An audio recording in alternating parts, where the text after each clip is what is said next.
নমস্কার বন্ধুরা, আমি সুপর্ণা। তোমরা সবাই কেমন আছো? আশা করি খুব খুব ভালো আছো। আমার চ্যানেলে আর নতুন একটা ব্লগে অনেক অনেক ওয়েলকাম। গতকাল থেকে আমার শরীরটা খুব খারাপ হয়েছে। আজকে সারাদিন বিছানা থেকে উঠতে পারিনি। এখন সন্ধ্যাবেলায় বাধ্য হয়ে যাচ্ছি ট্রাভেল এজেন্সির ওইখানে। সকালবেলা ভাই অনেক চেষ্টা করেছে, কিন্তু তৎকালে আমার টিকিট হয়নি। তৎকাল প্রিমিয়ামে মানে এক একটা টিকিট 5,000 টাকা দেখাচ্ছে, তাও মানে সাইডে ঢোকা যাচ্ছে না ওই অ্যাপ দিয়ে। তো এখন ওই যাচ্ছি এখানে, যেটা ট্রাভেল এজেন্সি হয়েছে গীতাঞ্জলি, খুব ভালো। তো ওইখানেই যাচ্ছি। এখানেও দেখলাম যা টিকিটের গৌতম একটু আগে খোঁজ নিয়ে এসেছে, মানে এতেও প্রায় 1,500 টাকা করে প্রত্যেকটা টিকিটে এক্সট্রা লাগবে।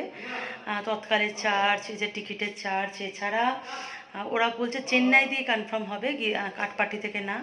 তো অনেক রকম প্রবলেমের জন্য আমি বাধ্য হয়ে উঠে আমি যাচ্ছি, কারণ কথাটা একটু ভালো করে বলে আসি। ফার্স্ট টাইম যেহেতু এজেন্সি থেকে টিকিট কাটছি, মানে সকাল থেকে মুড অফ। এই টিকিটটা হয়নি বলে এত মুড অফ, আমার একদম ভালো লাগছে না। ভেবেছিলাম যে কালকে ট্রেন পেয়ে যাবো, বাড়ির দিকে রওনা দেবো, কিন্তু আর সেটা হলো না। আর সবটা তো বাইরে এসে সবটা নিজের মতো তো আর হবে না, একটু তো ওরম হবেই, একটু এদিক ওদিক তো হবেই। তো দেখি কি বলে, তারপর সবটাই তোমাদের জানাচ্ছি।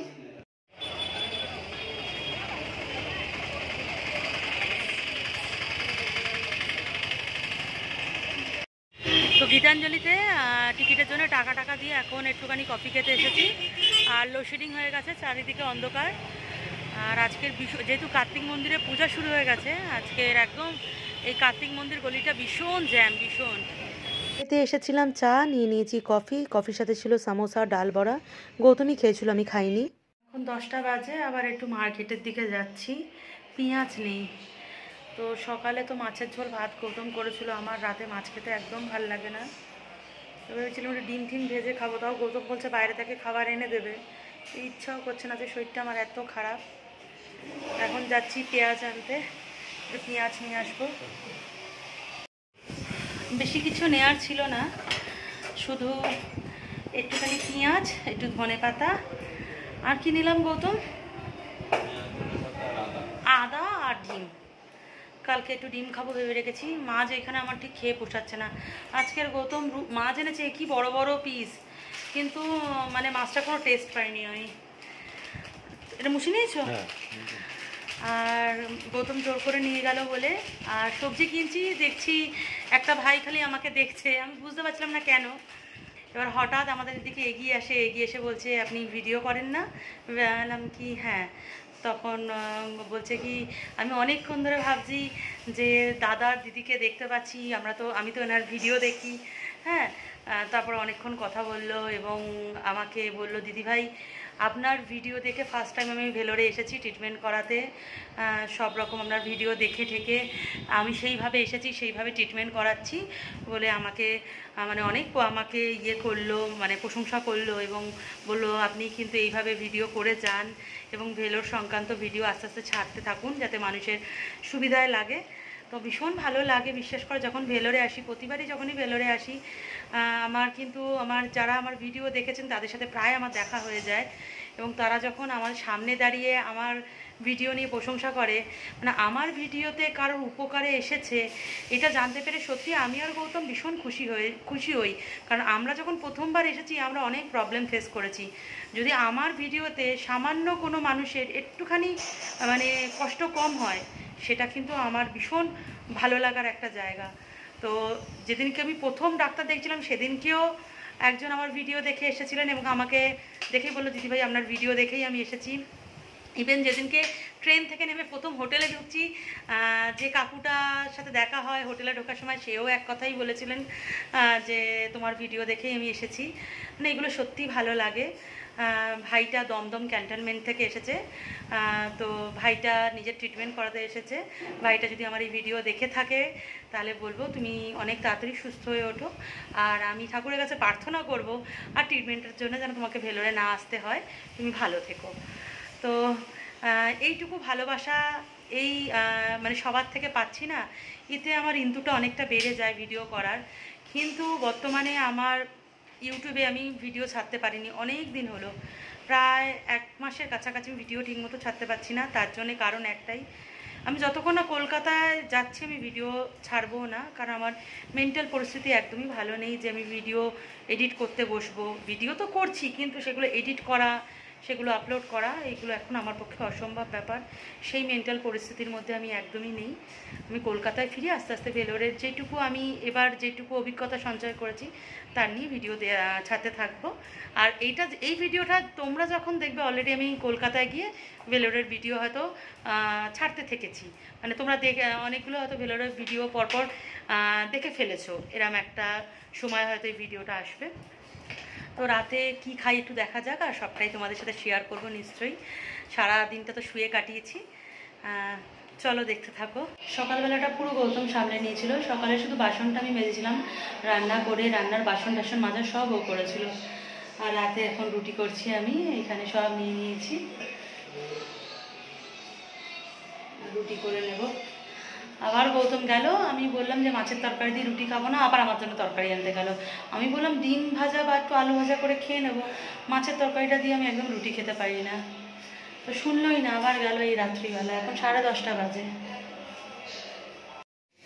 গৌতম বাবু কোনো তরকারি পায়নি, আর যে তরকারি পেয়েছে ছোলার ডালের তরকারি আমি খাবো না। এখানে আমি ডিম ভুজিয়া বানাচ্ছি।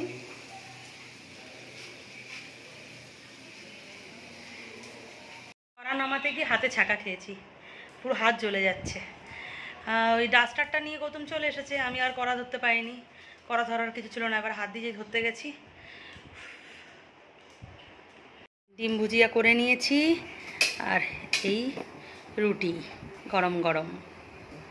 বাবু সকালবেলা মাছের তরকারি করেছিল, 2 পিস মাছ আমরা খেয়ে নিয়েছিলাম, এখনও 2 পিস মাছ রয়েছে। গৌতমবাবু এটা দিয়ে রুটি খাবে। গৌতমবাবুকে একটু ডিম দিয়েছি, আর বেশি ডিমটা আমি নিয়েছি, বেশিরভাগ ডিমটা। একটু আমের আচার খাবো, এটা মা পাঠিয়েছিল। নিচে খেও না গৌতম, চুল ঠুল এত নিচটা নোংরা।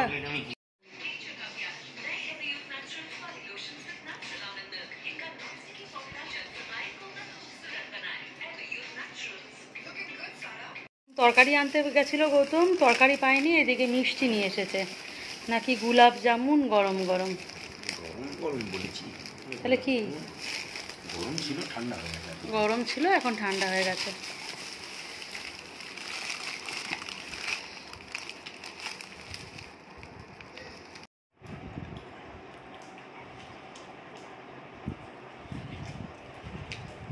মিষ্টিটা খেতে সত্যি টেস্ট, কিন্তু এটা গোলাপ জামুন নয়, ভিতরে কোনো পুর নেই, খেতে টেস্ট। তোলো তোলো চামচে করে একটু। গোলাপ জামুনের ভিতরে এরকম পুর থাকে, সবাই দেয় না ওইটা। খাওয়া প্রায় শেষ, আমার জন্য একটা গোলাপ জামুন বেঁচে আছে। গৌতম এখন বললো যে একটা মিষ্টি নাকি 20 টাকা করে নিয়েছে।